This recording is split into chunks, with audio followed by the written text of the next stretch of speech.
Welcome to A2Z AMC Training Series. In today's video, we will talk about how an appraiser is notified about the notifications of the activities and to view the status of all the appraisal orders.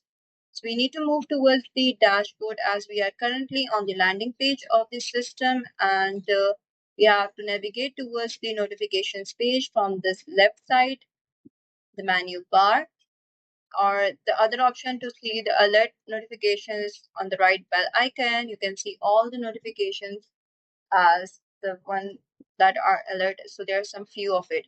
So over here you can see all types of notifications such as a conditional fee was paid, a conditional acceptance is resolved, and if there's a fee request is accepted or any kind of the notification you have.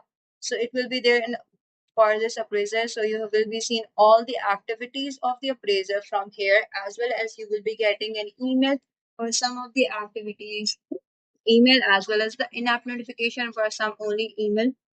So this is how you get in-app notifications and you are informed about, like for example, the additional fee for the order, this specific order you have been paid. So you are informed, okay, this was it. And you can look back into that appraisal order by searching in your filter it by the name over here.